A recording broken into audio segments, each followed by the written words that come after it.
Hello everyone, welcome back to my channel Sasha talks. Hair cut తర్వాత కొంచెం hair care routine అనేది follow అవుదామని చెప్పేసి అనుకుంటాను, బట్ పాటిస్తానో లేదో తర్వాత చూద్దాము. ముందైతే హెయిర్ వాష్కి ముందు నేనైతే ఆయిల్ పెట్టుకొని కోంబ్ అయితే చేసేసుకున్నాను. కోంబ్ చేసుకున్న తర్వాత ఇంట్లో పనులన్నీ చేసుకొని బాబుని పడుకోబెట్టి అప్పుడు ప్రశాంతంగా హెయిర్ వాష్ చేసుకున్నాను. హెయిర్ వాష్ కోసం అయితే నేను ఇక్కడ రీసెంట్గా స్టార్ట్ చేశాను లోరియల్ ప్యారిస్ అనేది shampoo and conditioner and Livon serum కూడా యూజ్ చేస్తున్నాను. ఈ లివాన్ సీరం ఏంటంటే కొంచెం చిక్కులు పడకుండా అయితే ఉంచుద్ది. కొంచెం నాది హెయిర్ అనేది కొంచెం డ్రై అయిపోతుంది ఎమ్మటే. సో ఇలా చిక్కులు కూడా ఈజీగా పడిపోతాయి అన్నమాట. సో అందుకని నేను ఈ మధ్య స్టార్ట్ చేశాను.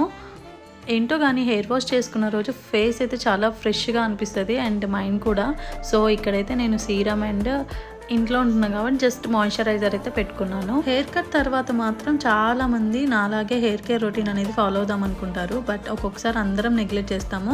సో దానివల్ల హెయిర్ డ్యామేజ్ అవుతుంది. Thanks for watching.